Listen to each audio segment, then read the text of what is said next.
you can like feed a whole family. They're big. Oh, ostriches, yeah. All right.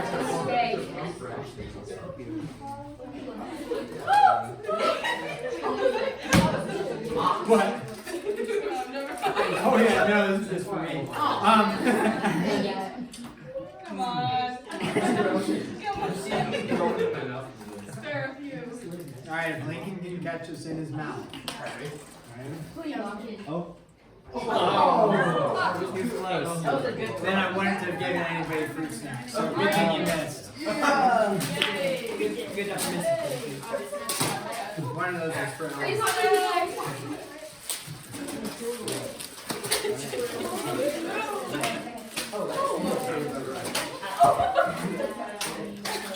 It can't even get proper with a smile.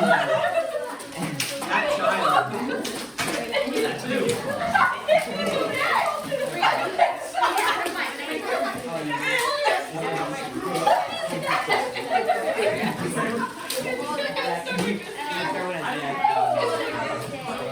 Check with one of these individuals. Point, point. Yeah, point, point. Come on now. Distribute them. Come on now. Give me my fruit. There you go. There you go.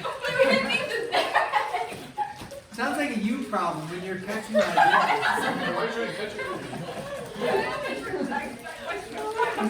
All right, here we go. Polygons.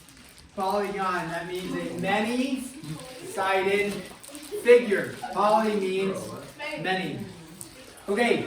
Let's describe something as a polygon. This is number one. If you have that shape right there, that is a polygon. It's a many-sided figure. If you have this shape right here, this is also a polygon. That is a many-sided figure.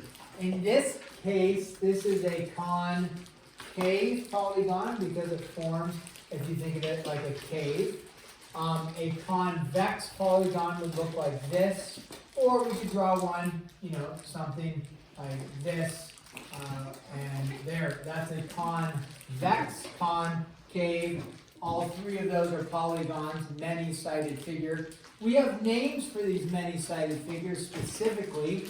Most of us hopefully have this name memorized. That is a triangle. We look at this one. The names of a polygon come from the number of sides. How many sides are here? 1, 2, 3, 4, and 5. Anybody know the name of a 5-sided figure? Pentagon, yes.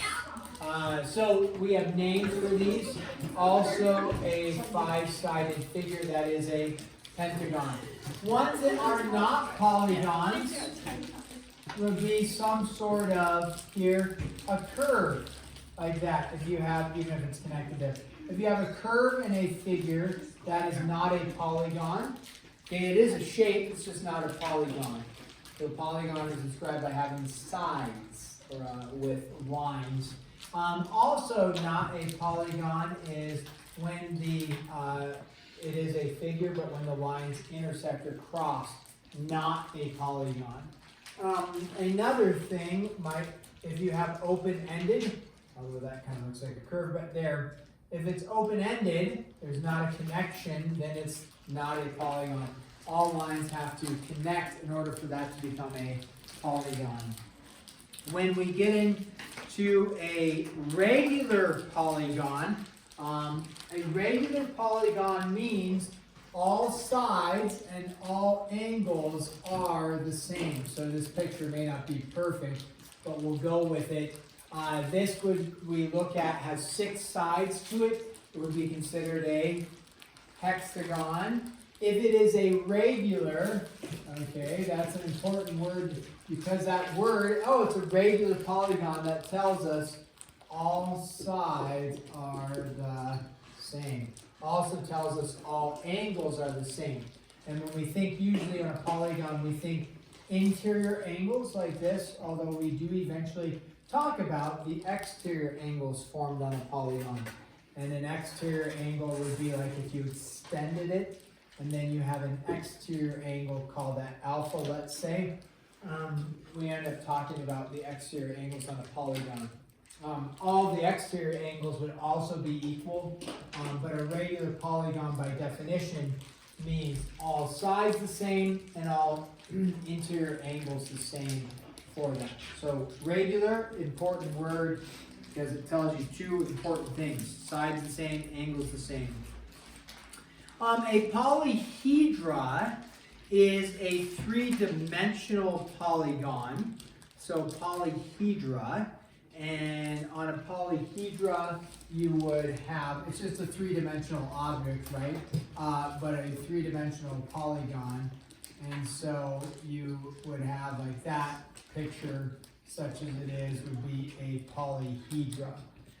So a polyhedra would be a three-dimensional polygon. It has faces, what we call like the outside. It has edges like that, and then it has vertexes, the corner points. That would be a polyhedra, or polyhedron.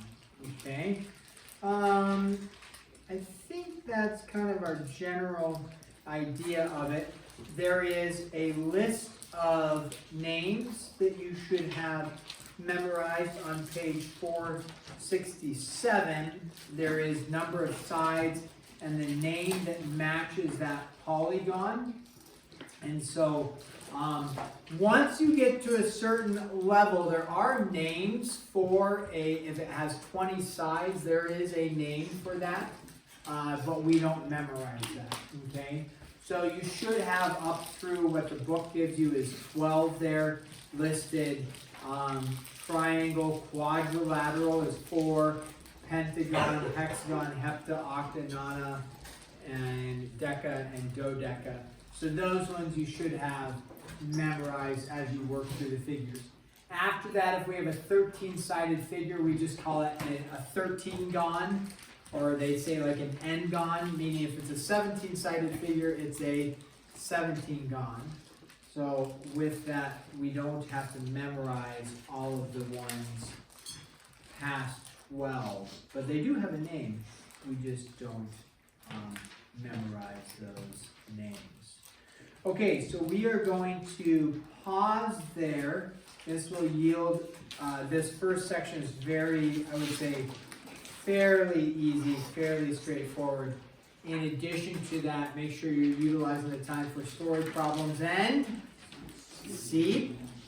We did not designate a day for that, but I am going to designate on Thursday.